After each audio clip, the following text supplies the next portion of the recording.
bienvenidos ya en nuestra quinta jornada del curso de minería para periodistas. Además de lo que ustedes están aquí presentes, tenemos poco más de 30 conectados, que son fundamentalmente de regiones. Y hoy día vamos a hablar de competitividad en minería y va a estar a cargo de José Joaquín Jara, que es economista de minerales de la Universidad Católica. Así que yo dejo con ustedes a José Joaquín. Perfecto. Ahí sí, ¿me escuchan? Ya, muy buenos días a todas, a todos. Buenos días, buenas tardes, ya, está bien. Me voy a pasear harto, así que posiblemente por la costumbre de ahí de las clases. Vamos a partir hoy día, vamos a hablar sobre competitividad en minería, como les comentaba ahí Danilo. Primero que nada voy a agradecerle a la Sonami por la invitación, también a Pablo que está acá, quien me invitó también, hizo los contactos. La presentación de hoy día tiene 3 partes. Una vez presentación personal, lo voy a pasar muy rápido, ya simplemente para que sepan quién soy. Después voy a hablar un poco sobre el concepto de competitividad. Esto está hecho más bien como una especie de clase, la primera parte, el punto 2. Y después les voy a mostrar algo de investigación sobre competitividad que hemos hecho en la Universidad Católica, ¿ya? Como para poder ver un poco el temática y poder entrar quizás a conversar después más adelante sobre las dudas que ustedes tengan e intentar aclarar algunos conceptos relacionados al tema de competitividad en minería. Entonces, breve presentación personal. Mi nombre es José Joaquín Jara Donoso, como les decía, soy padre. ¿Ya? Ese es lo primero que me define en la vida hoy día. Más allá de ser marido, de ser investigador, profesor en la universidad, mi definición hoy día en la vida es que soy papá de 2 bestias chicas, ¿ya? Bauti, que tiene 9 años y medio, y Maxi, de 7 años, casi 8 años, cumple en un mes más, ¿ya? Estoy casado con Cecilia, y hay una de las gracias que tiene, es uruguaya, ¿ya? Pero es minera. Se vino a Chile y nos conocimos en la industria minera, principalmente cuando salí de la universidad, entré a trabajar a escondida, y ella estaba trabajando en Spence, así nos conocimos en el programa de graduados de BHP. Ahí están, ya estamos todos juntos. Estas fotos son antiguas. Esta es la bestia chica ahí que me da hartos dolores de cabeza, es bien activo. Y Bautista, que es el más grande, que me da otros dolores de cabeza, que son distintos.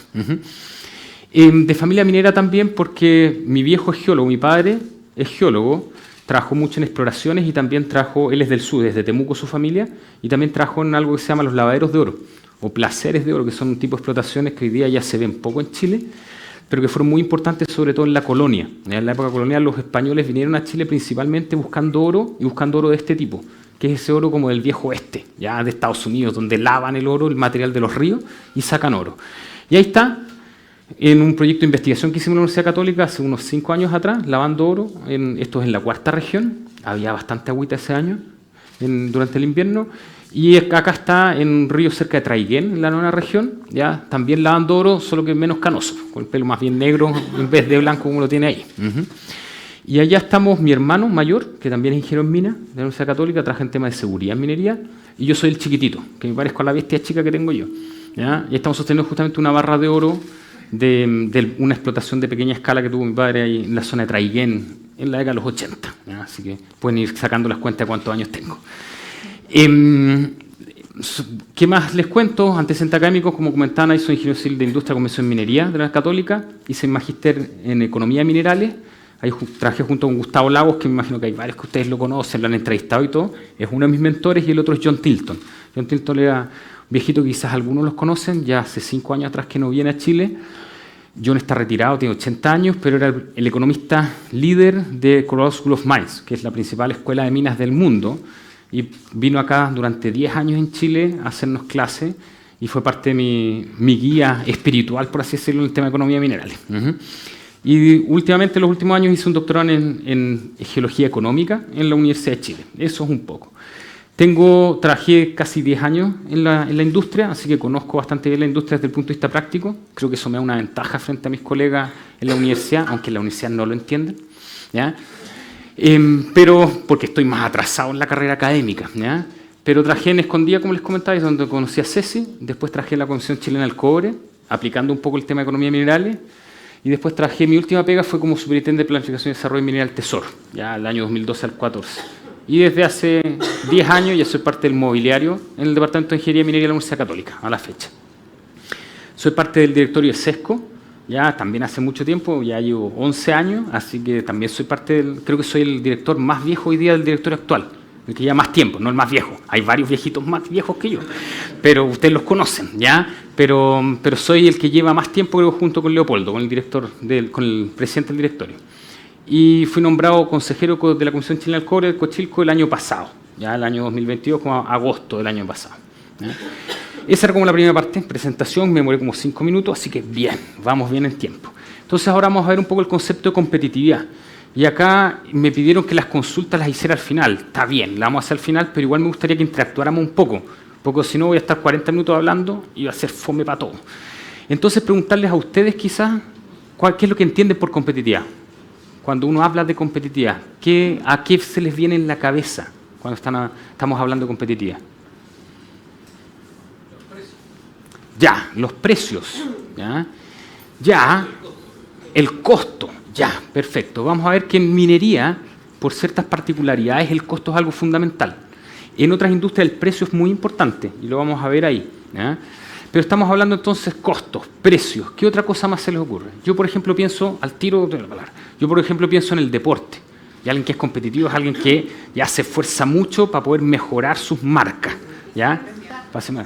Ya, eficiencia, ventajas comparativas. Ya ahí nos vamos yendo un poco más a la teoría económica. Ya vamos a hablar también un poco de eso. ¿Qué otra cosa más se les ocurre? Ya, si es que soy único, básicamente no tengo competencia, ¿ya? Entonces esto siempre está con más de un actor, ¿ya? Y generalmente cuando uno piensa en mercados, uno espera que haya hartos actores para que esta cosa sea competitiva, porque si no, uno puede tener pocos actores y también harta poca competencia cuando tengo mercados concentrados. Comportamientos monopólicos, oligopólicos o monopsónicos, etc. ¿Ya? Entonces, básicamente la definición, y esto lo pueden encontrar en Wikipedia, si quieren, ya es la capacidad de competir en un mercado, ¿ya? Eso quiere decir que tenemos una lucha, ¿ya? Iba a decir pelea, pero no una pelea porque nos estamos agarrando a combo, pero tenemos una lucha por captar mercado, ¿ya? Entre unos y otros, ¿ya? Y vamos a ver que básicamente la competitividad se mide, ¿ya? En base a la captura de mercado, a cuánto yo soy capaz de abarcar de un mercado dado. Un negocio, una empresa será más competitivo si logra producir o comercializar una mayor cantidad de un producto, producirlo a un menor costo o diferenciarse por calidad o por algún tipo de cualidad que tenga el producto, el servicio ya que tengamos. Entonces esto es súper importante porque yo puedo ser chiquitito y súper competitivo porque tengo menores costos. O yo puedo ser súper competitivo ya básicamente porque me diferencio del resto y hago una cosa completamente distinta del resto. ¿Qué es lo que pasa entonces en minería? ¿Qué creen? Porque tenemos ciertas condiciones como mineros que nos hacen distinto al resto de los mercados. La minería no es el mismo mercado que el resto, ¿ya? Entonces, ¿qué cosa creen de eso que está ahí que en minería no se puede hacer o es bien difícil hacerlo? Cuéntame. La diferenciación. Tenemos un commodity. Básicamente son productos homogéneos o semi-homogéneos, ¿ya? Sin diferenciación significativa. Tenemos alguna pequeña diferencia, ¿ya? Pero sí hay algunas diferencias, por ejemplo, en el precio, pero son súper marginales. No sé si ustedes han escuchado, cuando yo vendo cátodos de cobre, ¿ya? Me dan un premio si es que el cátodo se comporta bien, si es que tiene una buena calidad física, química, si no tiene contaminante. Los concentrados pasa lo mismo. Pero eso no alcanza a ser más allá del 1 o 2% del precio que me pagan. O sea, es súper marginal. Por lo tanto, el producto es bastante homogéneo. Eso no ocurre en todos los mercados minerales, ¿ya? En otros mercados, en el cobre estamos hablando acá principalmente, en otros mercados como por ejemplo en el litio, sí hay diferencias significativas en la calidad y por lo tanto hay precios diferenciados, ¿ya? Y así podemos hablar de un montón de otros productos minerales que sí tienen diferenciación. Pero en general yo les diría que todos los mercados de commodities minerales más grandes usualmente son productos bastante homogéneos, ¿ya? Entonces eso es súper importante tenerlo en consideración. Por lo tanto, esta parte de acá, la verdad es que para nosotros, maní, ¿ya? O sea, no nos importa, ya no es relevante. ¿Ya? Ahora, ¿qué es lo que pasa? Estos tres elementos es básicamente como nosotros creamos valor económico estamos hablando acá. Las empresas pueden crear otro tipo de valor social, valor ambiental, ¿ya? Pero acá estamos hablando de valor económico, ¿ya? Si yo produzco más o tengo un menor costo, o puedo cobrar más caro, ya lo que estoy haciendo es que estoy aumentando mi valor económico. Y eso es una fórmula muy, muy sencillita de valor. Básicamente es la producción por la diferencia entre el precio y el costo. Ahora, esto en minería no lo manejamos. En minería del cobre, por lo menos, esto está dado por el mercado, base. Pero tenemos además algunas otras restricciones, ¿ya? Porque la cantidad no es tan fácil. Yo no puedo producir lo que yo quiera en una mina, ¿ya? Generalmente esa cantidad viene dado por el tamaño y las características del yacimiento cuando lo descubro. Y por lo tanto, usualmente yo tiendo a producir lo más que puedo en base a esas características. Tampoco tengo demasiado espacio para gestionar esto. Las empresas mineras, y por las características del negocio, que es un negocio de muy alta inversión, altos costos fijos, ¿ya? Lo que hace es que intenta siempre utilizar al máximo su capacidad productiva. Y por lo tanto también esta capacidad siempre está. Yo tengo pequeños espacios de optimización, de mejora, pero estoy más o menos restringido en base a eso, ¿ya? Acá vamos a hablar un poco de competitividad indistintamente, después podemos conversar. La investigación tiene que ver con competitividad de los países, pero uno también puede ver competitividad a nivel de mercado de empresas, ¿ya? Y a ustedes también a veces les toca hacer reportajes, revisar información sobre competitividad de empresas, sobre todo cuando hablan, por ejemplo, de los costos, ¿ya? Para ver un par de ejemplos, ¿ya? Acá tenemos Apple. Tenemos básicamente, esta es la telefonía, los celulares de alta gama, de alto costo, o sea, que es de alto precio, no sé si tanto alto costo, pero alto precio. En ese mercado, ¿ya? Apple vende el 47% de los celulares de alta gama. Es súper competitivo, ¿ya? En los celulares de alta gama. Samsung del 25%, Huawei y después tenemos otros más. Si nosotros vemos en todo caso, acá Apple tiene muchas ventajas competitivas, ¿ya? En este mercado tiene una alta participación, una alta cantidad, ¿ya? Tiene precios usualmente más altos que el resto de la competencia y los costos no son demasiado más elevados que el resto. ¿Por qué? Porque en general Apple no dedica mucha plata a la tecnología, a pesar que parezca extraño. Apple no tiene el mejor procesador para el celular. Huawei tiene, por ejemplo, mejores celulares desde el punto de vista de rendimiento, de su calidad, de la innovación. Pero Apple lo que se dedica es principalmente a hacer diseño. Y en base a eso se gana esto. Diseño y fidelización de la marca.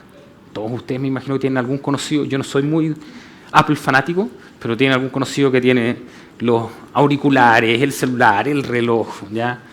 Los calcetines de Apple, todo, ¿ya?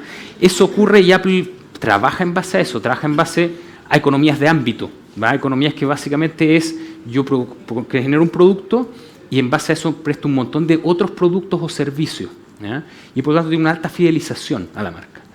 Ahora, si nosotros nos enfocamos principalmente en la calidad, en la cantidad, porque para nosotros esto es fijo, ¿ya? Acá lo que vemos es el mismo mercado, pero más amplio. Acá son todos los smartphones, todos los teléfonos celulares, porque hoy día no sé si alguien anda con un ladrillo Nokia, ¿ya? Pero el resto son todos teléfonos inteligentes, así son todos smartphones. Y acá si se fijan, ¿ya? Apple tiene una participación de mercado relativamente relevante, pero en torno al 10%. No es el gran participante. Hay otras compañías como Huawei que han aumentado mucho más y tienen casi el doble. Samsung también tiene más participación de mercado que Apple a nivel mundial, ¿eh? Entonces, cuando uno habla de competitividad, lo primero que uno tiene que tener súper claro es de qué estamos hablando. ¿Cuál es el mercado al que estamos apuntando? ¿Eh? O sea, hablar de competitividad no es simplemente hablar de competitividad del cobre, ya porque en cobre hay un montón de empresas distintas, hay un montón de geografías distintas, entonces es súper importante cuando uno habla de competitividad el poder establecer cuál es el mercado al que nosotros estamos hablando, ¿ya? Y después en base a eso nosotros podemos establecer métricas, mediciones de competitividad. La más típica es participación de mercado en la producción de algún bien o servicio, ¿ya? Ahí tenemos ya precio, calidad. Acá tenemos otro ejemplo. No sé si ustedes sabían, quizás para preguntarles, ¿quiénes son los principales productores de vino a nivel mundial como países? Ya. Vamos de a poco, me están... Ya. Francia. Ya. España. Chile. Australia. Portugal. Ya. Ninguno ha nombrado al principal productor de vino del mundo. De todos los que han nombrado acá.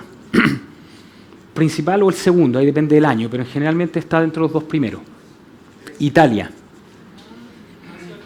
Ah, yo no lo escuché, ¿ya? Italia es el principal productor, y acá ustedes lo pueden ver en la gráfica. La línea, ¿cómo se llama? Más clarita, rosada, es la que marca la producción en volumen. En este año en particular, España es el principal, Italia es el segundo y Francia es el tercero, a nivel de producción, de volumen de litros de vino, ¿ya? Sin embargo, cuando vemos el valor, y creo que ahí están marcados, ¿ya?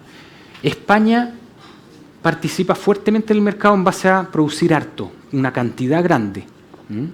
Sin embargo, Francia produce menos que España, bastante menos, ¿ya? Más de un tercio menos, produce bastante menos también que Italia, sin embargo, por valor es lejos el principal. ¿Tú te refieres a valor al monto total de las ventas? De las ventas. No exportaciones, porque los franceses consumen harto vino, igual que los gringos, ¿ya? Entonces es el valor de las ventas, ¿ya? P por Q, precio por producción, ¿ya? Entonces, cuando hablamos de competitividad tenemos que ver también bien claro qué es lo que estamos midiendo. Nuevamente, el mercado es súper relevante, pero el indicador también es súper relevante, ¿ya? Entonces nosotros tenemos acá, podemos medir, por ejemplo, por volumen de ventas, por cantidad, por litros. Entonces, en minería, como el precio está fijo, en realidad nos enfocamos muy fuertemente en la cantidad. ¿Por qué? Porque el precio es el mismo para todo. En el vino no pasa eso, ¿ya?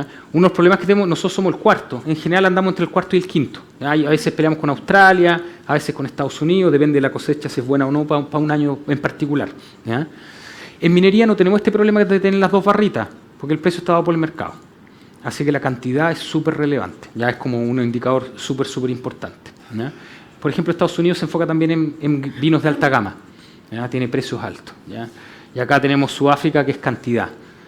Nosotros logramos pasar, esto era nuestra realidad hace unos 15 años atrás para el mercado del vino, 15 o 20. ¿Ya? Nosotros producíamos harto, de buena calidad, pero precios bajos. Hemos logrado ir subiendo en esa escala y hoy día tenemos un balance relativamente positivo. Todavía son un productor más bien de volumen que de calidad. Yo creo que es porque no nos han valorizado, porque no hemos hecho la pega de valorizar eso, porque los vinos chilenos creo que son muy buenos, ¿ya? Eso me cuenta mi señora que toma vino, ¿ya? Pero yo como minero tomo cerveza. Pero hay una diferencia, y eso en el caso de que cuando uno tiene mercados en donde el precio los define uno, la definición del precio y la generación de marca y de capacidad de diferenciarse es súper relevante. En minería eso no es muy relevante, ¿ya? Acá tenemos otro gráfico, ¿ya? Del año 2009 al 2010 en las telefonías, ¿ya? Nokia, 40% del mercado. Y si acá vemos, ahí está Nokia. Esta es la participación de mercado, 40% el año 2009. Y después desaparece, ¿ya? Entonces, ¿qué quiero reflejarles con esto? Es que la competitividad también es algo dinámico, cambia en el tiempo. Y uno puede perder competitividad en forma súper rápido, puede ganarla súper rápido, ¿ya? Ahí tienen, por ejemplo, Samsung. Samsung antes hacía refrigeradores, tostadoras, cosas por el estilo, pero no hacía teléfonos celulares, ¿ya? Y miren lo que pasó. Y hoy día es el principal productor de celulares del mundo, o el segundo. Huawei ahora le está haciendo las más peleas en el último tiempo. Entonces, otro tema que es súper relevante entender es que la competitividad es dinámica, cambia en el tiempo. Y uno lo puede hacer súper bien y puede mejorar significativamente o puede empeorar, ¿ya? En forma relevante. Desde el punto de vista más académico, ¿ya? Voy a ver cómo vamos en el tiempo. Vamos bien. Desde el punto de vista académico, uno puede establecer más o menos como 3 o 4 eventos o periodos significativos de cómo entendemos la competitividad, ¿ya? El primero tiene que ver con las ventajas absolutas de Adam Smith, ¿ya? Básicamente el productor que tiene menores costos para un producto homogéneo, para un producto sin diferenciación, ya es el que va a ganar. Y en general eso ocurre porque tengo factores que determinan la productividad o la competitividad, ¿ya? O sea, si yo tengo la mejor mina del mundo, pucha, voy a tener costos más bajos, sí o sí. Si yo tengo, no sé, pues el mejor campo, con la mejor luminosidad, con el mejor clima, voy a producir mucho más, ¿ya? Y esto explica en parte, ¿ya? Por qué Chile es un gran productor de cobre. Es porque tenemos yacimientos, y eso es más o menos obvio. Explica por qué, no sé si ustedes saben, pero Ecuador es el principal productor de bananas del mundo. Ya, pues, y eso no es porque los gallos lo hayan hecho espectacular, es porque tienen un clima, una geografía que les ayuda. Por eso nosotros somos el segundo o tercer productor de salmones del mundo, ¿ya? Si no es porque lo hayamos hecho espectacular, hemos hecho algunas cosas bastante bien, ¿ya? Pero básicamente si vemos los competidores, el primero generalmente es Noruega, el segundo es Chile o es Finlandia, el tercero es Canadá, o sea, están ahí. Básicamente esto se da por una geografía, estamos en aguas, necesitamos tener aguas relativamente resguardadas de las mareas y aguas relativamente frías y oxigenadas, ¿ya? Son condiciones que nos dio la naturaleza para poder competir. El segundo salto importante, unos pocos años después, viene de David Ricardo, ¿ya? Y él habla de las ventajas comparativas. Y él lo que dice es que va a haber especialización. Entonces, si yo soy bueno en algo, me voy a dedicar a eso, por mucho que lo haga incluso mejor que el otro en algún otro aspecto, ¿ya? Yo me voy a dedicar a hacer lo que hago mejor, ¿ya? Ese es un poco el mensaje de David Ricardo. Después viene el año 90 y un poco antes, la década de los 80 en realidad, con Michael Porter, que habla de las ventajas competitivas, ¿ya? Y ahí está todo el modelo Porter, de las 5 fuerzas de Porter, no sé si alguno de ustedes lo ubica, ¿ya? Se han estudiado negocios, posiblemente algo al leído de Michael Porter. Él lo que dice es que no es solamente esos factores, ni la especialización, sino que también es como yo estructuro todo el ecosistema de producción, como yo coopero, cómo yo identifico mis proveedores, mis clientes y cómo trabajo relacionado, ¿ya? Estas dos visiones son un poco más independientes. Es básicamente una visión bastante liberal, estamos hablando de liberal desde el punto de vista económico de los economistas liberales del siglo XIX, principio del siglo XIX, primera mitad del siglo XIX. Esta visión es una visión más sistémica, ¿ya? Y está mucho más enfocada más que a mercados, porque los dos de arriba están más enfocados a mercados, está más a las empresas propiamente tal. Y después, acá puse un solo ejemplo de ese tal, que es un paper, ¿ya? Pero nosotros ya nos hemos dado cuenta en los últimos 20 años que básicamente tener ciertas ventajas no es suficiente, necesitamos generar condiciones para que las empresas, para que los ecosistemas ya funcionen, ¿ya? Y sobrevivan. Entonces hay temas de organización, acá habla de patrones de organización social, económica y política, ¿ya? Esto, por ejemplo, los países que son muy, muy destacados en esto son los nórdicos, ¿ya? Los nórdicos tienen gran confianza entre ellos, tienen gran habilidad de colaboración y por lo tanto tienen una seguridad desde el punto de vista económico, social y político súper importante, súper fuerte, ¿ya? ¿Eso de lo que se ve en los análisis PESTEL? Uno puede ver, los análisis PESTEL sirven para hacer esta evaluación, ¿ya? En la teoría de Porter también está la parte del análisis PESTEL porque hay un análisis del entorno, ¿ya? El análisis PESTEL es una herramienta para poder evaluar competitividad, lo mismo que el análisis FODA. Te imagino que han escuchado quizás algunos del análisis FODA, fortaleza o oportunidades, debilidades, amenaza, es más o menos lo mismo.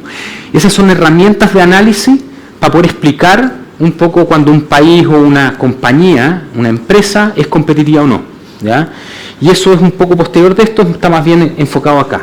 Ahora, el análisis PESTEL, tanto el análisis PESTEL como el análisis FODA, y también las 5 fuerzas de Porter, ¿ya? Que es de este, están muy relacionados como a la literatura de estrategia corporativa, están más enfocados en las empresas, no tanto en los países, ¿ya? Aun cuando hay análisis, y uno puede hacer análisis PESTEL, FODA o Porter, ya asociado a países, pero está muy enfocado y fue desarrollado para las empresas, ¿ya?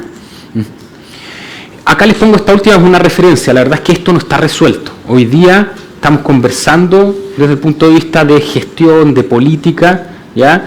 De cómo uno va generando ventajas competitivas, ¿ya? A nivel de ecosistemas, ¿ya? Y por eso hablamos de los ecosistemas productivos, tiene que ver un poco con esa discusión que está todavía abierta. A nivel de operación, como bien lo comentó su colega, en general nosotros en minería, como no podemos manejar el precio, como la producción depende fuertemente del yacimiento que descubrimos originalmente, nos enfocamos en los costos, que es el tercer puntito ahí de esa ecuación que teníamos, ¿ya? Si ustedes se fijan, vamos bien para atrás, siempre hago esto y en clase siempre me retan por eso, ¿ya? De esta ecuación, al final el precio está dado por el mercado, eso depende del depósito y por lo tanto nos enfocamos fuertemente en los costos, ¿ya? Esa es la primera medida que posiblemente ustedes van a ver ya de competitividad cuando vean análisis en minería. El costo es el grial, santo grial, todos nos enfocamos en eso, ¿ya? Y esta es la típica curva de costos, no sé si ustedes todos la conocen, básicamente es una curva de costos de la industria y lo que hace es que pone desde el eje inicial, pone todas las operaciones ordenadas de menor costo a mayor costo, ¿ya? Y el ancho de la barra es la cantidad de producción. Entonces, como Escondida es el principal productor de cobre del mundo, ya su barrita es la más ancha de todas. Como Codelco Norte, cuando uno considera Codelco Norte, esta es relativamente antigua, es del 2010, cuando uno considera Codelco Norte es el segundo, entonces es la segunda barrita más ancha, ¿ya? Y están ordenados hasta los costos más altos. Y acá podemos apreciar un par de cosas que son relevantes, ¿ya? No sé si alguien de ese gráfico puede identificar un patrón. Es medio difuso, pero hay un patrón.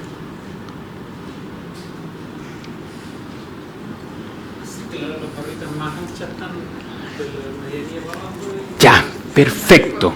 Las barritas más anchas están de la mitad para acá. Eso marca que en minería tenemos economías de escala súper relevantes. Chuta, entonces si me voy de vuelta para atrás, estamos bien fregados en minería, no manejamos el precio. El tamaño depende de lo que nos dio la naturaleza, lo que encontramos. Y más encima, me afecta a este. Mientras más grande, tengo menores costos, ¿ya? Entonces esa es otra cosa en minería que es bastante marcada, tenemos economías de escala. Mientras sea más grande, tengo menores costos, ¿ya? Y eso acá, en este edificio en particular, lo saben súper bien, ¿ya? Porque acá trabajan con la pequeña y la mediana minería, ¿ya? Y uno de los problemas que tenemos justamente eso, ¿ya? Entonces tenemos ese otro aspecto desde el punto de vista de la competitividad. Los costos, ¿ya?, marcan fuertemente y dependen también un poco del tamaño. Ahora, hay excepciones. ¿Qué otra variable creen ustedes que para minería es fundamental que explica, además del tamaño, un poco los costos? Porque hay ciertas cosas que las explican. Que nosotros hablamos de calidad. La inversión. Ya, la ley de cobre. La inversión está muy asociada al tamaño. Entonces, la economía de escala, cuando yo parto un proyecto, si yo quiero producir todo esto, tengo que invertir muchísimo más que para producir esa linita chiquitita de acá. Pero la ley, en cambio, si yo tengo una mina de 100 KTPD, 100.000 toneladas por día de producción, ya que es una mina, por ejemplo, la concentradora de Esperanza, o de Centinela hoy día, Centinela va a una segunda, tiene más o menos 100.000 KTPD. El SGO, el proyecto Spence, que entró a producir el año pasado, también tiene más o menos 95.000, 100.000 KTPD, ¿ya?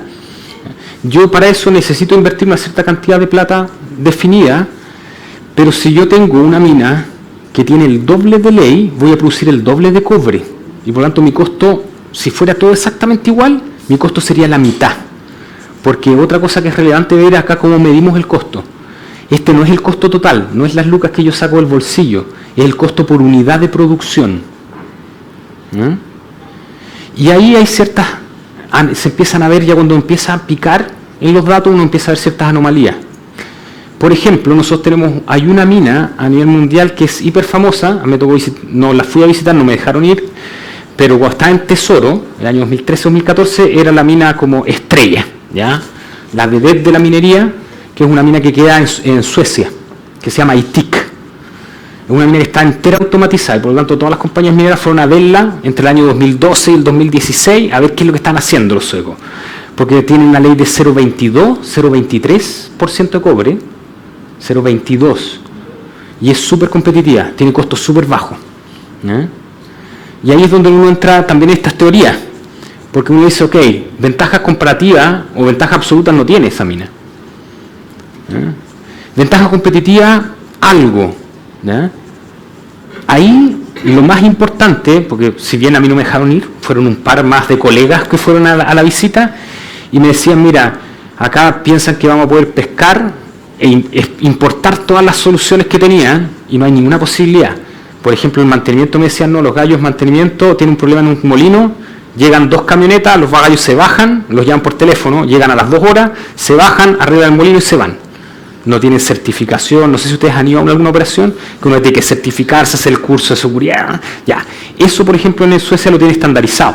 Entonces hay una certificación del Estado para todas las operaciones mineras. Entonces los gallos pueden ir y pescar y bajarse de la camioneta, lo llaman, llegan a la operación, simplemente se registran, entran y hacen la pega y salen, ¿no? Entonces ahí tiene que ver con esta competitividad, ¿no? Con estos otros factores que no tienen netamente que ver con el negocio, sino con el entorno, ¿no? Ok, acá tenemos otra curva de costo, ya, y si se fijan nosotros acá lo estamos haciendo a nivel de operación, esto es Collahuasi, Escondida, ya. Hay algunas que están en costo negativo, eso es por los subproductos, no sé si todos entienden ese concepto. Ya, acá principalmente generalmente está Grasberg en Indonesia, que tiene mucho oro y por lo tanto el costo de cobre es negativo, ¿ya? O lo podemos hacer a nivel de compañía, y ahí es distinto, ¿ya? Entonces ese es el mercado, que yo estoy hablando del mercado, pero ¿qué voy a medir? ¿Voy a medir las operaciones mineras o las empresas? Para Codelco esto es súper relevante, porque si yo mido por operaciones tengo un diferencial gigantesco, en cambio si mido la compañía es una sola, ¿ya? Entonces ahí a veces se esconde en los resultados de Codelco, cuando yo pongo Codelco y digo tiene 145 centavos de dólar por libra, en este caso el año 2015, estoy escondiendo. En ese año Salvador estaba teniendo costos sobre 250 centavos. Ahora es chiquitito, por lo tanto en promedio en esto no me hace tanto problema. ¿Ya? ¿Qué otras cosas más? Porque estamos hablando, ok, perfecto, el costo es un indicador. Otro indicador de competitividad que es súper relevante, porque al final nos explica los costos, tiene que ver con la productividad. Y ustedes también han escuchado muchísimo hablar de productividad, y el problema que tiene la productividad es que medirla no es fácil. ¿Ya? La productividad total de factores, en general, los economistas hacemos una formulita, yo me siento más minero que economista, pero hacen una formulita en donde meto ciertos factores y saco una productividad. Pero la verdad es que hay un montón de factores que están detrás de la productividad. La productividad es la capacidad, es cuánto yo soy capaz de producir en base a una cierta cantidad de insumos, de variables de entrada que yo meto en el proceso, ¿ya? La más fácil de medir, y es la que generalmente uno mide y que uno compara, tiene que ver con la productividad del trabajo, la productividad laboral que han escuchado ustedes, ¿ya? Y acá nosotros tenemos algunos ejemplos. Este es un estudio del 2021, creo que es de Cochilco, ¿ya? En donde mide la productividad laboral y también la productividad, si no me acuerdo, del capital, ¿ya? Para distintas empresas mineras en Chile. ¿Ya? Y ustedes pueden ver. ¿Y qué es lo que pasa? Hay una gran diferenciación.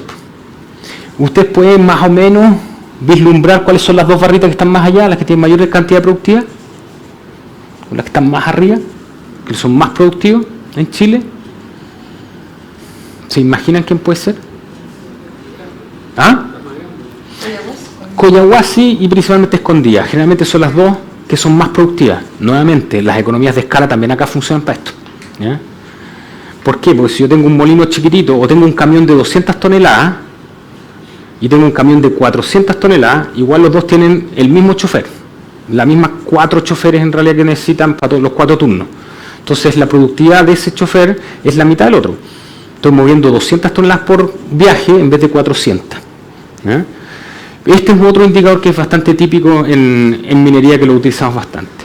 Y después tenemos algunos otros indicadores, por ejemplo, acá tenemos el nivel de reservas, ¿ya? Las reservas de cobre a nivel mundial. Y acá podemos ver que Chile más o menos tiene como el 30% de las reservas. Acá hay una mezcla, uno podría decir esto es pura gracia a la naturaleza. Vamos a conversar un poco más después de eso, ¿ya? Pero la verdad es que no, porque hay que descubrir esas reservas. Ahora me está tocando, estoy trabajando en un estudio para Colombia, que está acá, que comparte esta franja. Ecuador ya sabemos que tiene un tremendo potencial para cobre, y Colombia creemos que lo tiene, pero la verdad es que no han hecho la pega de reconocer el territorio. Entonces Colombia yo creo que tiene un tremendo potencial de cobre, pero hoy día no lo sabemos. Hoy día tiene el 0,4 o el 0,3% de la reserva de cobre del mundo, de los recursos de cobre del mundo. Súper marginal. Produce 10.000 toneladas de cobre fino al año, o sea, algo para uno es despreciable para Chile, ¿ya? Pero las reservas es otro indicador que generalmente cuando nosotros ya hablamos sobre todo de países o de compañías, ya las reservas y los recursos son también un indicador de competitividad. Para ponerle dos ejemplos, Codelco, y estamos conversando recién, ya obviamente tiene algunos problemas, hoy ya sabemos, de financiamiento, pero así todo le prestan un montón de plata. Y una de las cosas de por qué le prestan plata es porque tiene una cantidad de recursos y reservas salvajes, gigantesca. Entonces tiene un potencial productivo para adelante enorme, ¿ya? Ahora, hay que ponerlo en producción, no le van a prestar solamente por eso, ¿ya? Pero eso es relevante. Me tocó hacer el año 2015, también un estudio, y hay una compañía en Perú que se llama Southern Copper, que tiene una valorización de mercado altísima. Y cuando uno ve la producción no tiene demasiado sentido porque tiene tan alta. Y es porque Southern Copper es la segunda compañía minera a nivel mundial que tiene más recursos y reservas de cobre. Tiene mucho más que BHP, que es el tercero. Tiene más que Anglo American. Y por eso le dan un premio. Porque los recursos y las reservas, desde el punto de vista económico, son algo que es valioso. Ok, no vale lo mismo que la producción. La producción tengo todos los costos, tengo toda la inversión puesta ahí. Pero es algo valioso, ¿eh? Ya, acá están a nivel de países por año, no voy a entrar pero acá tenemos algunas tendencias en particular en Chile hasta el año 2012, ¿ya? Y estos son también algunos estudios de Cochilco. Hay pocos estudios nuevos, el último creo que fue el 2017 de Cochilco de temas de competitividad. Y hay un reporte ahí que es bastante bueno, ¿ya? Pero Chile sostenidamente fue manteniendo o aumentando sus recursos y sus reservas, ¿ya? Hoy día hemos perdido participación. Hoy día nuestras reservas ya no son el 30, el 32, son el 26. Y vamos cada vez viendo menos, estamos descubriendo menos. Entonces, en este indicador de competitividad, que son las reservas, estamos perdiendo terreno en Chile. Y eso es súper relevante. Porque lo hemos hecho mal, en parte porque hay otros lo han hecho muy bien. ¿Ya? En particular acá el Congo y Zambia lo han hecho súper bien en los últimos 10 años. ¿Ya? Y hay algunos otros países, Ecuador ha participado algo, México también ha estado haciendo las cosas mejor, Perú también mucho mejor.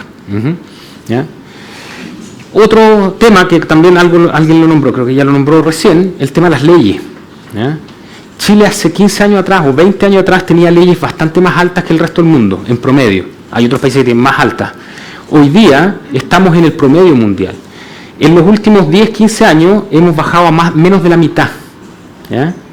Más o menos. Estamos en 0,6 y el año 2000, 2002 teníamos cerca de 1,1, 1,2% de cobre promedio en nuestras reservas. ¿Ya? Entonces, o la ley de alimentación a la planta. Entonces hemos bajado bastante también ahí. Esto es súper relevante porque, como les comentaba, si yo tengo la mitad de la ley, al final tengo el doble. Si todo el resto de las cosas son iguales, tengo el doble de costo. Y el costo es una medida competitiva. Y acá está en este gráfico también está cómo vamos cayendo. El año 92, solamente el 21% de las operaciones a nivel mundial tenían leyes más altas que Chile. Hoy día es más del 43%. O sea, tenemos hoy día leyes promedio para el mundo. Esa es la realidad. Incluso hasta un poquito más bajas que el promedio hoy día del mundo. ¿Ya? Eso también nos ha impactado, ¿ya? Y lo que vemos acá son los costos, ya por año. En rojo Chile, en gris el resto del mundo. Y en general nosotros siempre manteníamos costos relativamente más bajos que el resto. Eso se desvirtúa más o menos en el año 2010. Chile tiene una pérdida de competitividad relevante, que está muy asociada a pérdidas de competitividad en temas de productividad, sobre todo laboral, pero también algunas otras cosas más, ¿ya? Y nos hemos mantenido más o menos ahí peleando entre el promedio del mundo y nosotros. O sea, claramente ya no somos la estrella del mercado en producción y en competitividad desde el punto de vista de costo. Hoy día estamos, en costos somos promedio, en producción todavía no hay nadie que nos gane, pues estamos lejos del resto y posiblemente vamos a ir lejos por otro tiempo más. Estas láminas las tomé acá porque hay un par de reportes si quieren leer, son bastante buenos, ya sobre competitividad de Cochilco, del año 2017-2018, que creo que los hizo Emilio Castillo, profesor hoy día de la Chile, ¿ya? De Economía de Minerales, la competencia. Con Emilio nos conocemos harto bien, estamos los dos en Sesco también y todo, ¿ya? En donde hablan un poco de esta diferencia, y el primer antecedente que les voy a mostrar, yo creo que me copió, ya del potencial geológico del clima de inversión. ¿Ya? Ahí vamos a entrar un poco a definir eso. ¿Ya? Eso entonces es la primera parte, tiene que ver con los conceptos, el concepto de competitividad. Entonces ahora les voy a mostrar cómo va a motivar simplemente la discusión después, les voy a mostrar un poco las investigaciones que he hecho más académicas en esta línea. ¿Ya?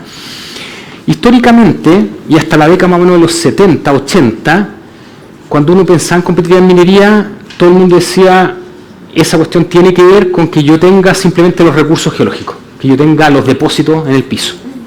O sea, si yo tengo minas espectaculares, voy a tener inversión y voy a producir en forma significativa. ¿Ya?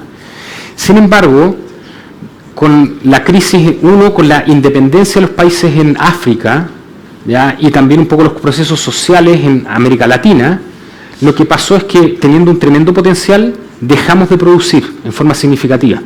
¿Ya? En la década de los 60 y la década de los 70.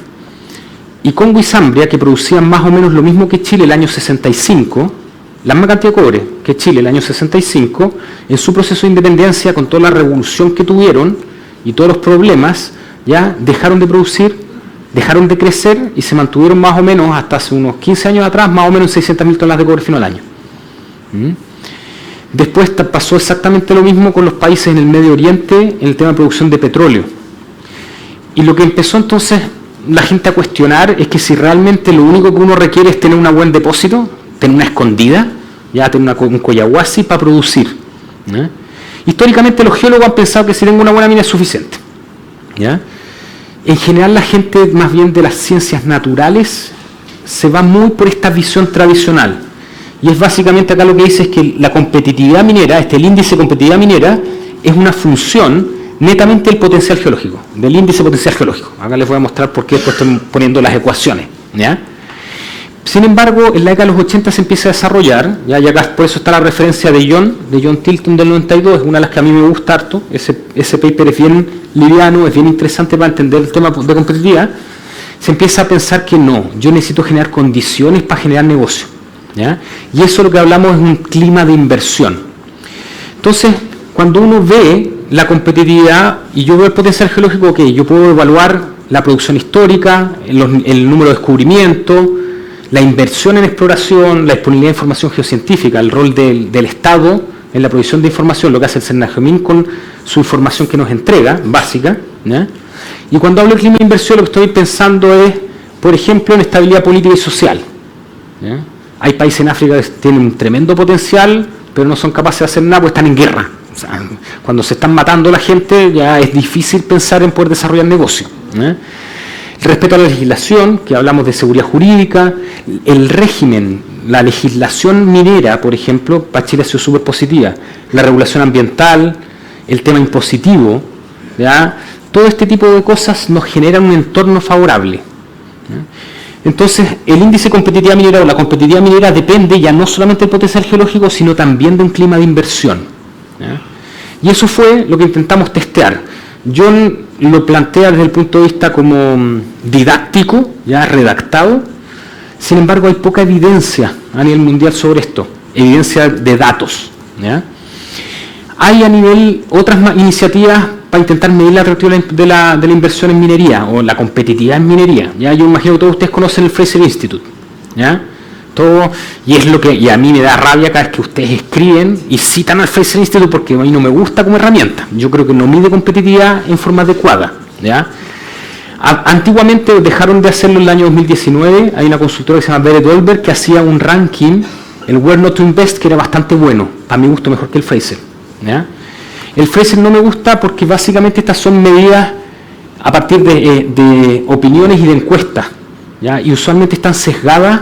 Uno, porque contestan muy poco, no sé si ustedes saben, pero la tasa del Fraser es menos del 10% de los ejecutivos que le envían la encuesta, la contesta, ¿ya? Y generalmente los que contestan usualmente son o los que le ha ido muy bien en ese país o los que le ha ido muy mal. Entonces la cuestión es de la rabia, es de la guata de los ejecutivos, de lo que les pasó el último año que contestan la encuesta, ¿ya?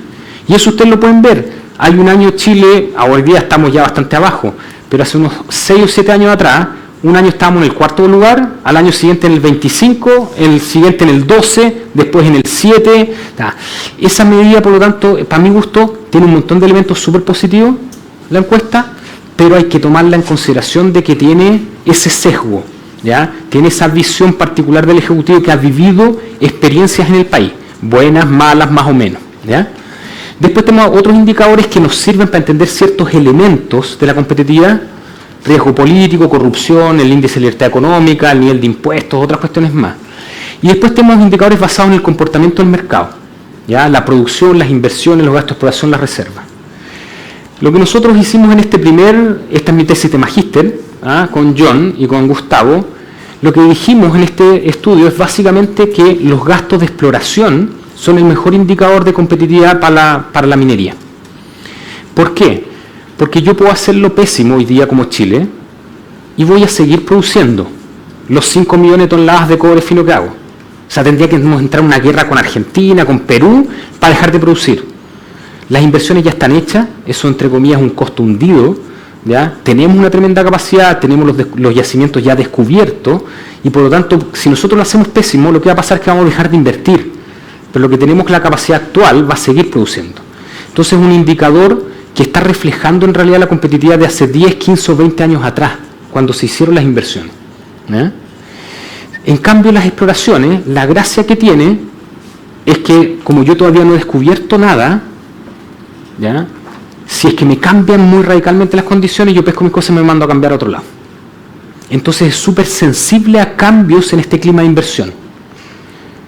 Si yo cambio este clima de inversión, ¿ya? en exploraciones se va a sentir al tiro. Si yo bajo mañana los impuestos para la minería un 10% porque quiero incentivar la exploración, les aseguro que va a subir en un 20, un 30, un 50% más la exploración en Chile. Si hubiéramos aceptado el proyecto de la Cámara de Diputados, les aseguro que no hay ni un peso más, me acordé de Nelson Pizarro, perdón. No hay ni un peso más en exploración en Chile, porque con un 80% de captura de la renta sería imposible, ¿ya?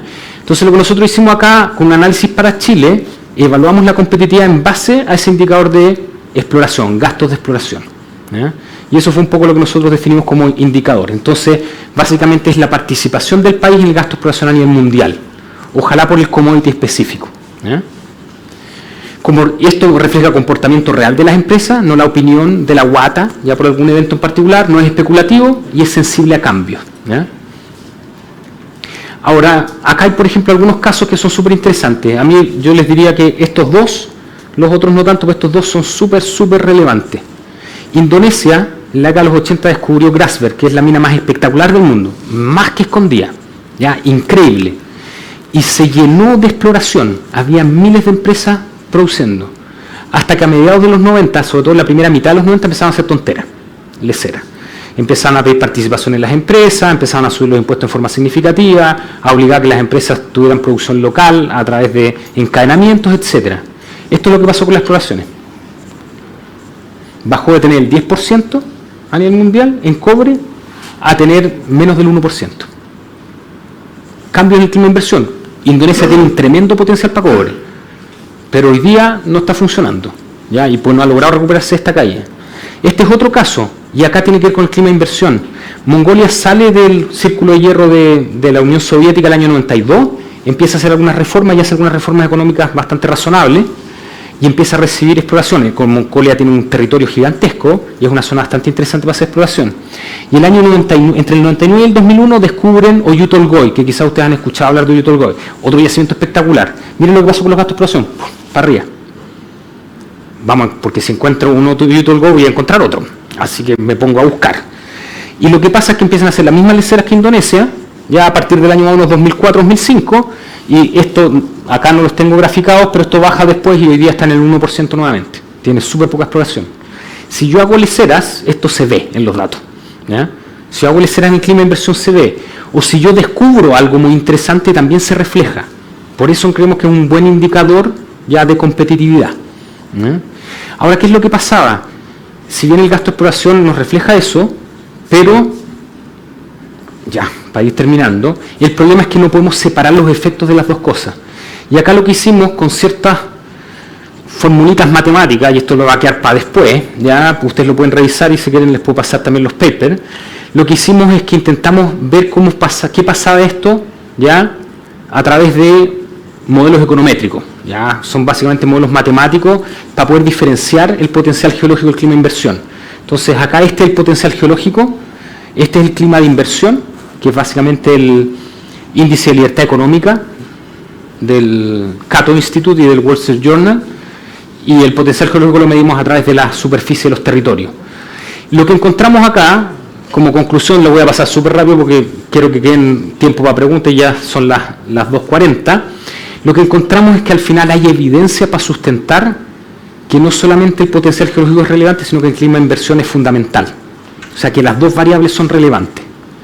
Pero hay otra cosa que es más interesante todavía, y es que si ustedes se fijan en el Fraser Institute, en la encuesta, ellos miden el potencial geológico y después miden el clima de inversión en forma independiente.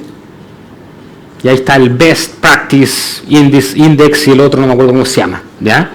Lo que nosotros encontramos acá es que básicamente el potencial geológico, o la competitividad de un país es la interacción de las dos cosas, que tiene sentido, porque, por ejemplo, no sé, Andorra, que tiene un territorio de este tamaño, en la mitad de Europa, ya tiene un clima de inversión espectacular, sí, pues, pero tiene cero potencial geológico. En el caso del Fraser Institute tendría un buen puntaje, porque tiene un clima de inversión bueno, y eso pesa el 40%, o sea, tendría un 40%. ¿Ya? El ejemplo contrario, si nosotros nos vamos, no sé, a algún país en África que está Gabón, creo que está con guerra civil, ¿ya? Tiene un tremendo potencial geológico, pero el clima de inversión es nulo porque están matando a la gente, ¿ya? y por lo tanto, en el caso del Fraser Institute, le damos 60%, porque tiene muy buen potencial geológico. En nuestro caso, lo que nosotros mostramos con la evidencia, con los datos de los gastos de exploración, es que cuando yo tengo uno muy malo, me afecta al otro, y por lo tanto el resultado es cero, o es muy bajo, ¿ya? Y eso fue, yo creo, un aporte relativamente relevante desde el punto de vista de la investigación, ¿ya? Desde el punto de vista del entendimiento de la competitividad. Y lo otro que mostramos es que hay un threshold, un límite. Cuando yo logro tener un clima de inversión suficientemente bueno, no tiene que ser espectacular, suficientemente bueno, ahí ya empieza a importar solamente el potencial geológico. O sea, cuando yo quiero invertir, y voy a invertir en Canadá o en Australia, en realidad me da lo mismo el clima de inversión porque los dos son súper buenos. Y por lo tanto yo me voy a preocupar de qué es lo que ando buscando. Si yo quiero encontrar níquel, posiblemente me voy a ir a Australia hoy día, ¿ya? O quiero encontrar hierro, me voy a ir a Australia, no a Canadá. Simplemente por el potencial geológico, el clima de inversión ahí no me empieza a afectar, ¿ya? Y eso es un poco lo que está acá explicado. Yo les puedo pasar después los papers si quieren leerlos, para entender un poco más el tema de competitividad, ¿ya? Entonces, las conclusiones es que existe evidencia para sustentar esta teoría alternativa de que las dos cosas son relevantes. La competitividad estaría explicada por interrelación entre el potencial geológico y el clima de inversión. A medida que el clima de inversión mejora, la competitividad de los distritos se basa cada vez más en el potencial geológico, ¿ya? Y esto implica que nosotros, para distintos grados de desarrollo del potencial geológico y el clima de inversión, ¿ya? Las estrategias, las políticas públicas tienen que ser distintas, ¿ya? Ya, voy a entrar con eso, termino. Eso, muchísimas gracias. Pregunta. Para poder tener, sí, tenemos 10-15 minutos.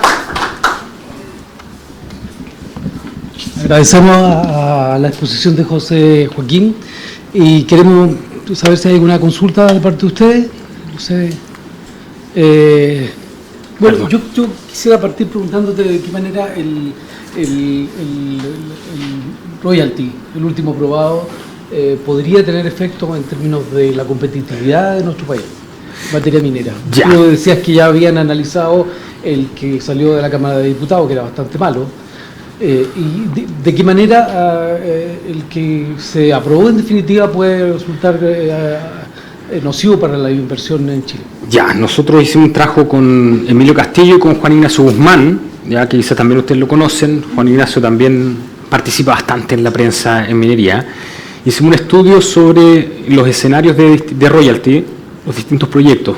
En la Cámara de Diputados no lo evaluamos porque ya estaba lo del Senado, evaluamos también el primer proyecto del gobierno y después hicimos un ejercicio que no lo hemos publicado todavía desde el punto de vista académico, pero medimos cuánto sería el óptimo de carga tributaria para Chile, ¿ya? Y nuestra conclusión es que se podía subir más o menos 3 puntos la carga total efectiva en el país sin afectar la competitividad, y se subió 6, más o menos, 5,5, ¿ya?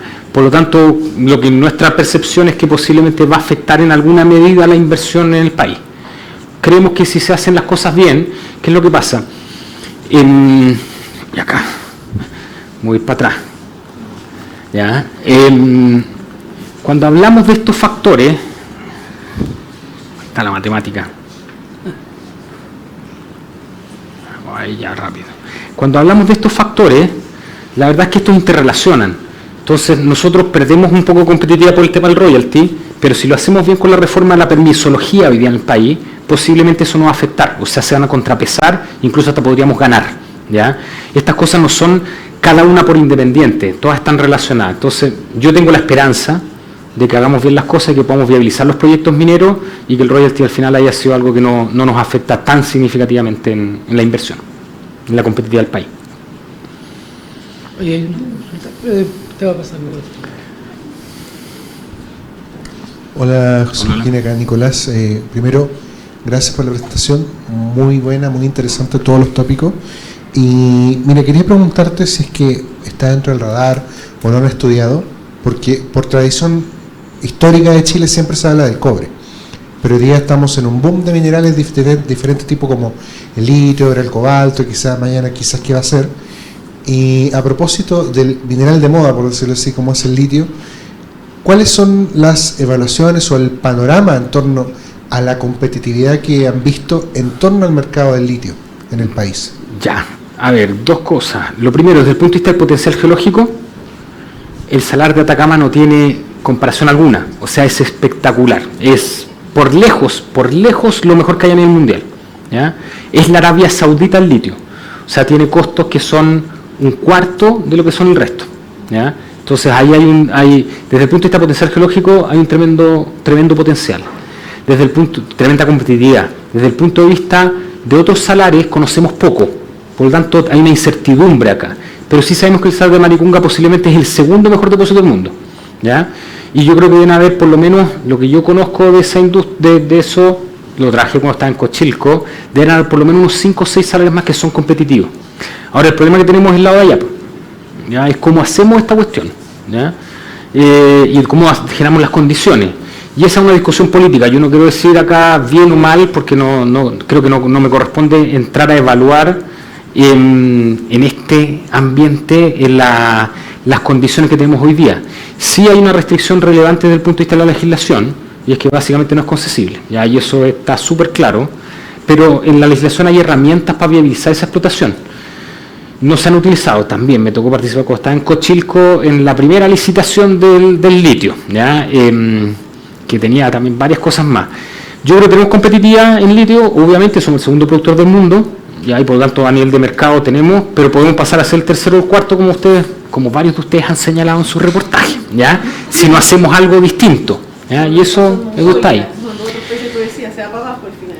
Claro, es que más que para ir para abajo, en Mongolia bajó el gasto de exploración, en Chile lo que va a pasar es que la producción no va a aumentar. Y el resto de los países están aumentando de forma súper significativa. Y litio hay a nivel mundial, o sea, no es algo que sea demasiado escaso. Ahora, también cuando hay mucho, lo que hace la diferencia es la calidad, es el costo. Y Chile tiene ventaja en eso. O sea, nosotros vamos a tener siempre la oportunidad de producir litio y en forma significativa. El problema es que tenemos que aprovecharla. Eso te quería preguntar, ¿Chile está perdiendo la ventana de oportunidad que se da en materia de minerales críticos con el litio? Estamos perdiendo oportunidad, porque si no entramos nosotros van a entrar otros, y el problema es que después cuando queramos entrar vamos a poder entrar, porque vamos a tener costos más bajos, pero eso va a inundar, va a hacer que los precios bajen, ¿ya? Y por lo tanto la ganancia que podríamos tener va a ser bastante distinta. Entonces yo creo que no se nos cierra 100% la oportunidad, pero sí el mejor periodo para tener las mayores ganancias para el país. Yo quería hacer una pregunta respecto de si Chile tiene grandes reservas de cobre, ¿por qué se descubre tan poco? ¿Por qué hay a lo mejor tan poco exploración o se fomenta tan poco? A ver, no tenemos poca exploración, tenemos hartas reservas. Sí ha habido una disminución de la cantidad de descubrimientos en los últimos 15 años. Yo tengo una teoría, y acá posiblemente a la Tsunami no les gusta, pero para mí es que el sistema de concesiones mineras tiene una falencia, y eso tiene que ver un poco con el tema de la ley 21.420, que tiene falencias técnicas, pero que para mi gusto está bien orientado al objetivo, y es que el sistema de concesiones mineras tiene muchos beneficios, muchas ventajas, cosas muy buenas como la seguridad jurídica que entrega, pero el problema es que hay mucha propiedad minera que no está haciendo trabajar en el país, y que tiene dueño, y por lo tanto yo no me puedo meter a trabajar, y eso es un problema, ¿ya? No es para esta discusión, pero yo creo que uno de los temas que tiene Chile para el largo plazo tiene que generar un sistema de concesiones mejorado, manteniendo las cosas positivas que tiene hoy día, pero haciendo acá algunos cambios. No demasiado grandes, pero algunos cambios. Aquí, José Joaquín, en el índice de exploración minera, que ya nos quedó claro que es el verdadero para medir las cosas. ¿Cómo se está notando ahí lo que ha pasado con royalty, los procesos sociales en Chile, la Constitución, los problemas de permisología? ¿Ya se está notando qué está pasando ahí? A ver, no ha bajado demasiado la exploración en Chile como porcentaje del total a nivel mundial, pero eso se debe se está contrapesando la pérdida que tenemos acá en el clima de inversión. Si ustedes ven cualquier indicador de clima de inversión, Chile ha bajado en los últimos 5 años de forma sostenida, con una apreciación del potencial geológico. El mundo requiere cobre para el futuro, requiere mucho cobre, y por lo tanto es más o menos obvio que el primer lugar para buscar es Chile. Entonces sigue habiendo bastante exploración, no tanta, no toda la que me gustaría. Yo creo que podríamos tener mucho más, podríamos duplicar la exploración si mejoramos algunos aspectos de la regulación, pero no se ha visto demasiado en ese indicador, básicamente porque están interactuando estos dos elementos. Y eso es un poco lo que te podría comentar. Entonces, no es porque lo hayan hecho también, sino porque tuvieron un poco de postura en este proceso. O sea, yo diría que en los últimos y podría ponerme quizás exagerado, los últimos 15 años no lo hemos hecho bien, no lo hemos hecho pésimo, ¿ya? O sea, no somos otros países que lo han hecho pésimo, pero no lo hemos hecho bien. Podríamos haberlo hecho mucho mejor si enfrentáramos los desafíos, pero el problema es que tenemos un sistema político que termina pateando esta cuestión por 15 años, y cosa de ver el tema de la AFP, el tema de la ISAPRE, y en minería pasa un poco lo mismo. Es menos relevante, es menos crítico, pero pasa lo mismo. Sí, mi pregunta va orientada en dónde hay que colocar más fichas para poder recuperar terreno, si va más bien por clima e inversión o también por buscar potencial geológico. Entiendo, no se puede encontrar una nueva escondida, pero hay lugares donde puede haber yacimientos buenos, digamos. O sea, se puede encontrar una nueva escondida, posiblemente más profunda, pero se puede encontrar. Pero yo entiendo la pregunta. A ver, yo creo que la principal traba acá tiene que ver con la permisología, ¿ya? O sea, lo que está enfrentando hoy día el gobierno, ojalá que el mundo político en su conjunto logren enfrentar ese desafío. Eso para mí es crítico, es lo más crítico, sobre todo para viabilizar la cartera de proyectos que ya tenemos, ¿ya? Y mi segundo punto tiene que ver con lo que yo les comentaba acá. El sistema de concesiones mineras tiene que tener una reformulación para el largo plazo. Eso para mi gusto por lo menos es algo que es esencial. Que yo llevo 15 años ya peleando por eso. Yo entiendo que hay acá visiones contrapuestas, hay muchos abogados mineros con los que he trabajado que me quieren matar porque yo planteo esto, pero hay muchos que también entienden en la problemática que hay una problemática económica acá, ¿ya? Que está ahí detrás en ese sistema. Yo creo que esos dos para mí son los temas más críticos para el desarrollo de mediano y largo plazo de la minería en Chile. Después podría tener un montón de otras ideas, pero... ¿Qué tal? Buenas tardes. Hola, buenas tardes. Una consulta, ¿qué tan importante es el ítem infraestructura, pensando que actualmente es casi impensable pensar que un proyecto minero pueda ser aprobado si es que no existen las líneas de transmisión eléctrica provenientes de fuentes naturales, renovables, e incluso que pueda ser abastecido con agua desalinizada? Entonces, ¿qué tan importante o impacta ese ítem en lo que es la competitividad minera de Chile? Ya, yo les diría que el tema eléctrico a mí no me preocupa demasiado. Obviamente el tema de líneas y todo es un problema, sobre todo porque hay bastante vertimiento de energía producida por energías renovables no convencionales, pero al final eso implica un costo un poco mayor, ¿ya? El tema de agua es crítico y yo no veo ningún proyecto nuevo desarrollándose sin tener agua de mar, ¿ya? Y veo que todos los proyectos grandes al menos van a tener que ir agua, posiblemente, no sé, pues Gavi, que tiene ley de 021, no va a ir agua de mar porque no es capaz de pagarla, pero el resto deberían ir todos agua de mar en los próximos 10 años.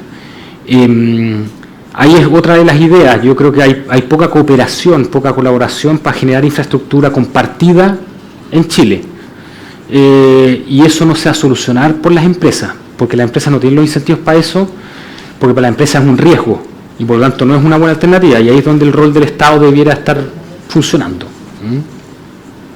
Eso.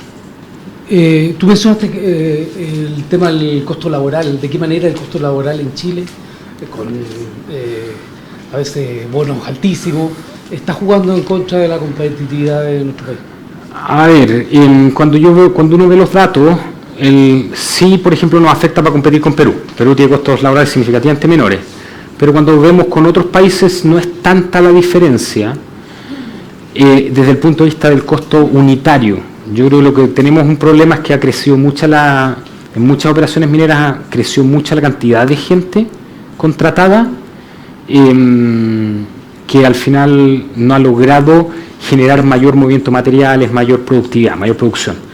Y eso es un tema, pero pensemos que el costo laboral en minería es en torno al 12%, ¿ya? O sea, nosotros hemos perdido competitividad principalmente porque tenemos una caída súper relevante en las condiciones de los yacimientos, ¿ya?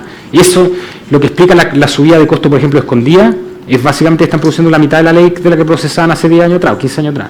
Está pasando lo mismo con Collahuasi, más lento que está pasando. Entonces, en el Pelambre eso lo explica la dureza del mineral y también la caída de leyes. El costo laboral es un tema, la productividad es un tema relevante, súper relevante, pero no sé si explica gran parte, explica una parte. Y en ese sentido, por ejemplo, la aplicación de las nuevas tecnologías, que también saca un poco a la gente de la faena, que son peligrosas, los drones, el uso de la realidad virtual. La inteligencia artificial, por ejemplo, eso está puesto como dentro de una inversión, dentro de la competitividad, y también, porque además eso también te ataca otra variable muy importante en minería, que es la seguridad, Sí. con tiempo perdido. Entonces, ¿también tienes mejores indicadores ahí?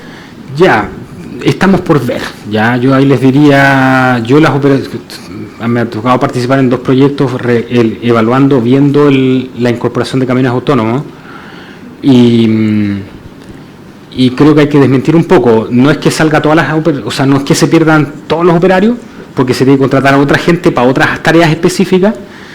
Y lo segundo es que la productividad no es que aumente en forma significativa. Aumenta, la seguridad aumenta muchísimo, pero los sistemas, lo que yo estoy viendo es que más o menos desde el punto de vista económico son marginalmente económicos. O sea, las inversiones esas no son hiper rentables, la inversión en tener camión autónomo, ¿ya? Y las empresas lo están llevando más bien por temas de, yo diría que conflictividad puede ser un punto, pero sobre todo por temas de seguridad. Entonces no es que nos va a aumentar la productividad en forma significativa. Y por lo tanto no vamos a ver reducciones de costos significativas por la incorporación de camión autónomo. ¿Alguna otra consulta? Estamos justo en la hora. Si no hay más, Sí. Agradecemos a José Joaquín su excelente exposición, muy interesante. Muchas gracias. No se olviden que todas estas exposiciones las vamos subiendo ahí a la web nuestra, con el permiso del expositor, por supuesto. Sí, y agradecer a Pablo Bravo, que hizo todas las gestiones para contar con. Muchas gracias, con Pablo. Ya, así que estamos viéndonos el próximo miércoles. Vamos a tener a Álvaro Merino, que nos va a exponer sobre tributación, minería en general, cifras, números, como siempre. Dice que no va a estar, no, sí va a estar. Así que, como siempre, Jessica, que es nuestra asistente del área de comunicaciones, les va a mandar el día viernes la invitación y ustedes confirman para tener los registros. ¿Ya? Así que te reiteramos nuestro agradecimiento.